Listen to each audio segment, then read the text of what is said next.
que debulha. Está trabalhando, como Paulo diz, ninguém vai à guerra à sua própria custa. Se tem alguém numa linha de frente e você não está, ajude os suprimentos da trincheira. O que aconteceu é que quando os irmãos não estavam com esse entendimento, Paulo era obrigado a trabalhar. Né? E não ia lá ameaçar, vocês têm que dar, porque não. Não, ele ia trabalhar, se virava. Embora ele dissesse, graças a Deus agora, graças a Deus, os irmãos da Macedônia, que eram mais pobres, tiveram consciência, muito maior do que vocês, me mandaram o suficiente para eu parar de trabalhar e poder servir vocês, que eram todos, de fato, uns indolentes, ávaros. E Paulo diz assim, eu estou tendo que perder a cabeça e me tornar insensato para ver se eu dou uma chacoalhada nessa incapacidade de vocês enxergarem até o benefício que recebem e serem gratos com esse benefício, ajudando-me a continuar a não precisar passar o dia inteiro furando pano para fazer tenda. Se eu podia estar o dia inteiro, era costurando corações, mas vocês são burros demais para entender isso. Os irmãozinhos lá da Macedônia que tiram da pobreza deles para fazer esse bem a vocês. Caio, eu vejo que a gente precisa, eu quero falar a gente, colocando todos nós, precisamos ser curados disso tudo, porque a gente sai do sistema, mas essa coisa nunca sai. Parece que fica sempre um pedacinho, né? E fica de duas formas. E aí vai para um extremo do outro. Agora eu também não participo de mais nada, não enxergo mais nada. Já fui muito enganado, então ninguém me engana mais. Aí, conclusão, ele pune as coisas verdadeiras. É verdadeiro. Aí o cara faz lá a viagem dele nessas igrejas malucas, caça-níqueis, nesses cassinos com o nome de Jesus em neon na porta, que é tudo cassino. Virou uma Las Vegas horrorosa, não é? O negócio todo é jogo, é Mega Sena, é corrente, é isso, é aquilo, aquilo outro. E aí o cara vai lá, fica no cassino 1 ano, 2 anos, 3 anos, é enganado até não poder mais, se dana todo, não consegue mais dizer Jesus não é Deus, porque alguma coisa da graça de Deus deu uma marcada no coração dele. Aí ele começa a ficar por aí, ou fica solto, não sabe mais para onde vai, se amargura, se perde, se sente desviado. Aí vai aumentando suas culpas, suas neuroses, suas doenças. Aí depois de um tempo não aguenta mais conviver com tanta culpa, aí vai ficando cínico, vai ficando indiferente, depois se torna um anticrente, depois passa a ser o cara mais hostil ao evangelho. E odiar as pessoas. Que não, na verdade, a gente está falando aqui de toda essa sujeira, na verdade, que existe no meio evangélico, quanto a gente não odeia os irmãos. Não, né? A gente ama os irmãos, a gente odeia a sujeira mesmo. Odeia a sujeira. Não, eles começam a ir para o outro extremo e agora acham que você odeia Silas Malafaia. Não, como se ele fosse um arqui-inimigo seu. O Silas não teria nem poder de se tornar meu inimigo. Olha, eu nunca tive inimigos, mas se eu tivesse que ser tentado a ter um inimigo, cara, ele ia ter que ser um homem, não um menino. Ele ia ter que ter pelo menos o meu tamanho. Papai me disse, quando eu era pequeno, que a gente não bate com um pequeno porque é covardia. É verdade. Do mesmo tamanho, não deve, porque não faz mais do que obrigação. Se você tiver que brigar, briga pra cima. Por isso que a minha briga é com o diabo, não é com o Silas. Não é com o Macedo, porque o Macedo é um menino. Ele vai ter que crescer muito no espírito para me olhar nos olhos. São meninos brincando com coisa séria. Com coisa séria, brincando com fogo eterno. Fogo eterno. Então, meu mano, respondendo aqui, finalizando essa questão. Não é sábio dizer assim, não, todo o meu dízimo agora eu vou dar para carentes e necessitados, se você vai a um lugar 1, 2 vezes na semana, recebe instrução, ensino, graça, conselho, ânimo, esperança.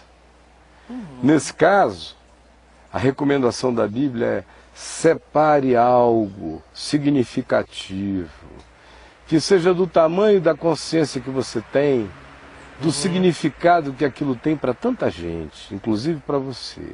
E ajude aquele movimento de divulgação do Evangelho a continuar a crescer e se expandir. e não puna os seus guias espirituais sérios que estão pregando a palavra com a avareza que você herdou dos traumas oriundos dos lugares que você frequentou. Isso de um lado. De um outro lado, para o seu próprio bem, porque a coisa mais alienante que tem também é o seguinte, é o cara dizer assim, eu separei o meu diziminho, tá aqui, eu vou levar lá para a casa do tesouro, no caso dele ainda ser esse crente judaico, malaquiano, mas se ele já não é desse tipo, ele diz assim, eu vou levar lá para a igreja, eu vou levar lá para o nosso grupo, para a nossa reunião, sei lá o que for, pode ser até ser aqui no Caminho da Graça. Eu estou falando isso contra mim. Mas estou falando em favor do Evangelho. Aí eu vou levar lá para o Caminho da Graça o meu dízimo, porque eu confio tanto no Caio. Então tudo que eu ganho eu separo o dízimo e eu boto lá. Ele pensa que está me lisonjeando? Não.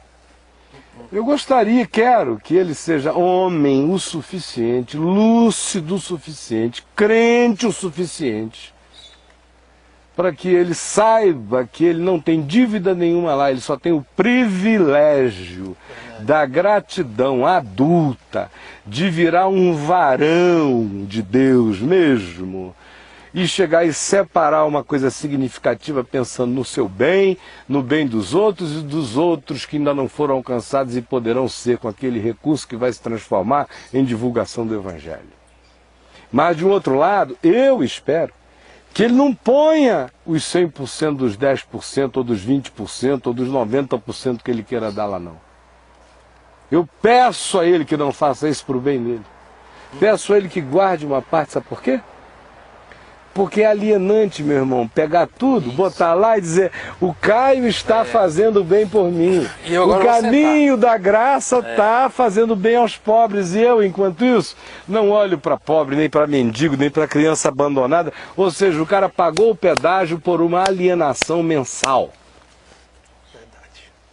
E comigo eu não aceito isso, eu prefiro o caminho da graça tendo menos do que ele podia dar, mas ter esse cara sendo forçado a te meter a mão no bolso, desgraçado de avarento, e exercer misericórdia.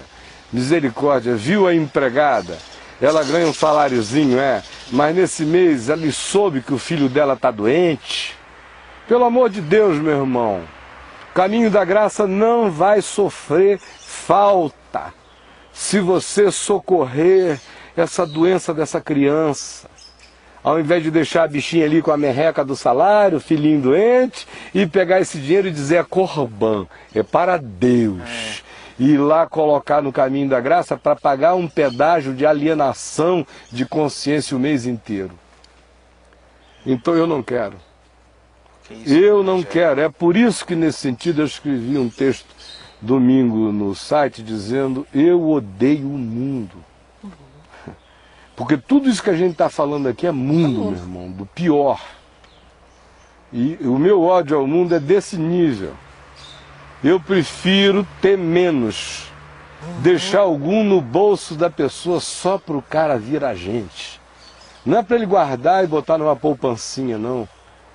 Faça a sua poupança para o que ele quiser, mas aquele recurso ali, fora aquele que ele já dá no lugar em que ele é ajudado, que ele guarde, para que a consciência dele se desenvolva, para que ele dê um tapa na avareza várias vezes por mês.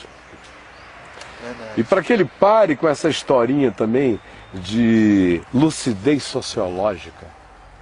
Lucidez sociológica é outra panaceia para fazer o cara não ajudar ninguém. Aí ele acha que ele está sociologicamente muito culto, intelectualizado.